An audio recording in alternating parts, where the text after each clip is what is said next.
தட்டுப்பாடு ஏற்பட்டிருக்கிறதா இல்லையா என்பதை தற்போது நாம் பார்க்கும் காட்சிகள் ஒன்றே சாட்சி. இலங்கையிலே பல கிலோமீட்டர் தூரத்திற்கு வாகனங்களை நிறுத்தி வைத்திருக்கிறார்கள்.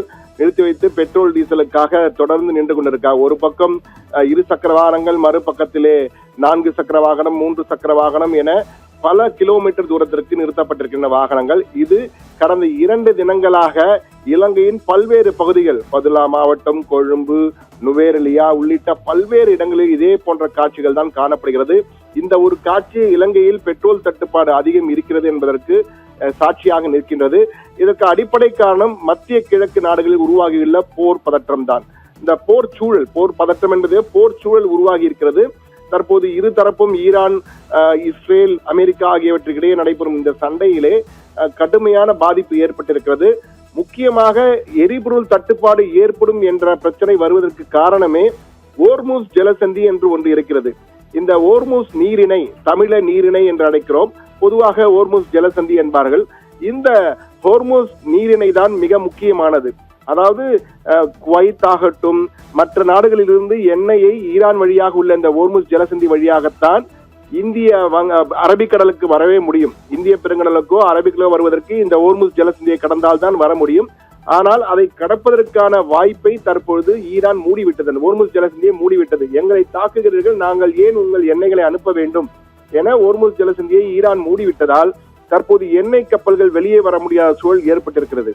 தற்போது இந்தியா உள்ளிட்ட பல இடங்களிலே எண்ணெய் இருப்பதற்கு காரணம் 10-15 நாள் கையிருப்பு இருக்கும், அதனால் சமாளிக்க முடியும். ஆனால் இலங்கை போன்ற நாடுகளிலே அந்த ஒரு 4-5 நாட்களுக்கு தான் கையிருப்பு வைத்திருப்பார்கள். தற்போதைய சூழலிலே இந்த மத்திய கிழக்கு நாடுகளில் ஏற்பட்டுள்ள போரின் காரணமாக நேரடியாக பாதிக்கப்படுகின்ற சூழல் ஏற்பட்ட ஒரு நாடு என்றால் இலங்கை தான் தற்போது முதல் நாடாக பாதிக்கப்பட இருக்கிறது. அங்கு பெட்ரோல் டீசல் தட்டுப்பாடு தற்போது ஏற்பட்டிருக்கிறது என்பதை இந்த காட்சிகள், அங்கு பல்வேறு பகுதிகளில் இருந்து நமக்கு காட்சிகள் வந்திருக்கின்றன. இலங்கையின் வடக்கு, மத்திய மாகாணம், தெற்கு மாகாணம், கிழக்கு மாகாணம் என்ற பல இடங்களிலிருந்து வந்த காட்சிகளை தான் தற்போது நாம் பார்த்து கொண்டிருக்கிறோம். இதற்கு அடிப்படை காரணம் பெட்ரோல் டீசல் விலை. அங்கு பெட்ரோல் டீசல் விலையும் தற்போது உயர்த்தப்பட்டிருக்கிறது. அங்கு தற்போது 1 லிட்டர் பெட்ரோலின் விலை என்று பார்த்தால் 329 ரூபாய் இலங்கை விலையிலே. 329 ரூபாய் என்றால் நம்முடைய ரூபாய் கணக்கில் பார்த்தால் 97 ரூபாய். அங்கு 1 லிட்டர் என்பது நம்முடைய ரூபாய் கணக்கில் 97, இலங்கை ரூபாய் மதிப்பிலே 329. டீசல் என்று பார்த்தால் இது பெட்ரோல் விலை என்று பார்த்தால் 281 ரூபாய், அதாவது நம்மூர் விலையிலே 83 ரூபாய். 1 லிட்டர் மண்ணெண்ணெய் 182 ரூபாய் அவர்கள் விலையிலே, நம்முடைய விலையிலே 56 ரூபாய். டீசல் என்பது 329 ரூபாய் அவர்கள் விலையிலே, நம்முடைய இந்திய ரூபாய் மதிப்பிலே 97 ரூபாய். அதாவது இந்திய ரூபாய் 1 ரூபாய் என்பது தற்போதைய நிலையிலே இலங்கை ரூபாய் மதிப்பிலே 3 ரூபாய் 40 காசுகள் என்ற அளவிலே இருக்கின்றன. இந்த சூழலில் தான் தற்பொழுது இந்த ஓர்மூஸ் ஜலசந்தி மூடப்பட்டதால் எண்ணெய் தட்டுப்பாடு ஏற்படும் என்ற அச்சத்திலே பொதுமக்கள் அனைவரும் தற்போதே அந்த எண்ணெய்களை வாங்கி வீட்டிலே அடுக்கி வைக்க ஆரம்பித்திருக்கிறார்கள். ஆனால் தற்போது வீடுகளில் எரிபொருள் சேமிப்பவர்களுக்கு எச்சரிக்கை விடுத்திருக்கிறது இலங்கையினுடைய எரிபொருள் தட்டுப்பாடு அமைப்பகம். அதாவது இலங்கையின் பெட்ரோலிய கூட்டு ஸ்தாபனம் CPC என்று அழைக்கப்படுகின்ற அந்த இலங்கை பெட்ரோலிய கூட்டு ஸ்தாபனத்தின் தலைவராக இருக்கும் DJ ராஜகருண மிக கடுமையாக எச்சரிக்கை விடுத்துள்ளார். இவர்கள் மீது இது போல இலங்கையின் எரிபொருள் தட்டுப்பாடு ஏற்படும் சூழலில் மட்டுமே விநியோகத்தை நாங்கள் கட்டுப்படுத்துவோம். தற்போது எந்த கட்டுப்பாடும் இல்லை, எந்த தட்டுப்பாடும் ஏற்படவில்லை. இன்னும் 1 வாரத்திற்கு தேவையான கையிருப்பு தங்களிடம் இருக்கிறது.